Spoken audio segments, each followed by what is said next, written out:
Hello again. Just like to talk about the overnight market report from the 20th of July.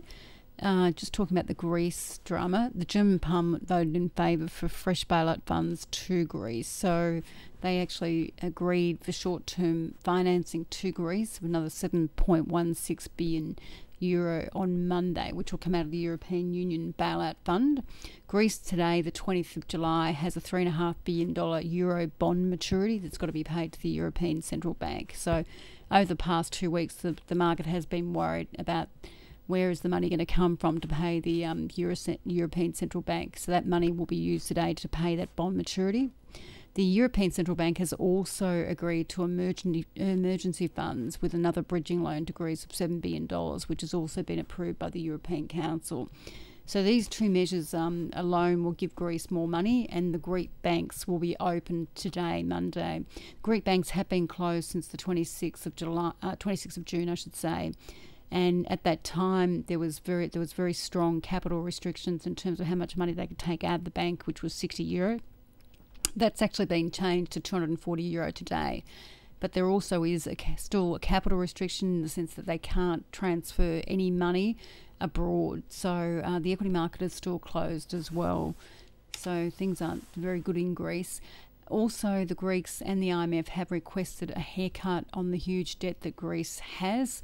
The IMF, which is the International Monetary Fund, which Christine Lagarde is the head of, are quite right in what they're saying, that the debt that Greece owes, it's so huge. It's around 370 billion, which is about 170% of GDP, which is gross domestic product, which is basically economic growth. There's just no way in the world that they're going to be able to pay back this debt. The Germans, again, and the Finnish, the Austrians and the Netherlands, who are also a part of the European Union, are hugely against this and really don't want to give Greece any debt haircut at all, which means basically that the debt that they owe, the 370 billion, if they get a debt haircut, they might reduce that debt by, say, half or a third or something like that. So what it means simply is they don't have to pay back as much debt.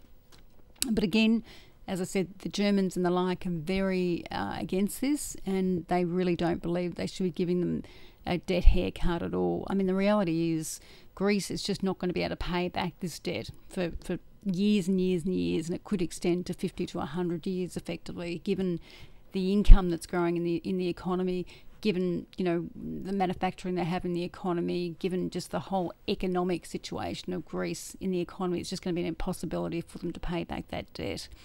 The debt to GDP, as mentioned, is 170%. If you put that in context, Australia's debt is around 16%. So you can see how massive this is.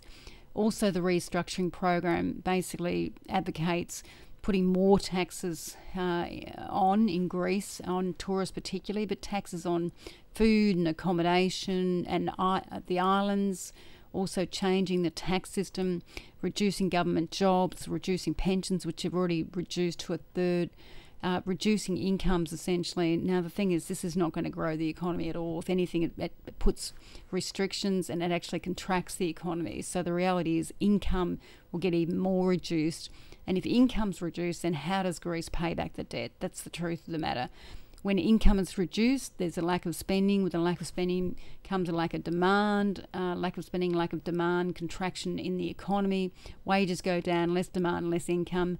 Also, if you tax tourists, it becomes too expensive to go to Greece. Tourists will go somewhere else. They'll go to the Czech Republic, they'll go to Turkey, they'll go anywhere else that it's a lot cheaper. So the problem is you start taxing tourists, it becomes too expensive. The Greece income reduced again, and the reality is also people in Greece, at least a third, are living in poverty right now. There's no jobs, they can't afford basic medical needs, care or anything. So things are really, really bad over there. I don't believe that this package is the right thing at all. That's my personal opinion. I just think it's going to put them in more debt and more poverty going forward. Angela Merkel, the Chancellor of the German Prime Minister, if you want to call it that, basically says that they should have some sort of debt relief in the form of reduced interest rates and longer term maturities. But, if you look at it this way, Greece just doesn't have the income to pay back that debt. Equity markets were up most overnight, and interest rates were down. Greece shorts were down over 2%, which is good to see. And also the Chinese market stabilised with massive funding going into the equity market to help stabilise that market. Some people again are worried, but the Chinese have also got massive corporate debt against GDP. Well, that's what we're hearing. So. But look, we'll just have to wait and see. I mean, certainly keep an eye on China because it does have a big influence in other markets. Commodity prices were generally down. The Baltic Price Index we have mentioned before, which is the shipping index, this has been up massively in the last month, been up 35%. So it looks like Brazil's doing a lot of shipping to China, commodities, and there seems to be a lot of supply of commodities around. That's pretty much why commodity prices have gone down.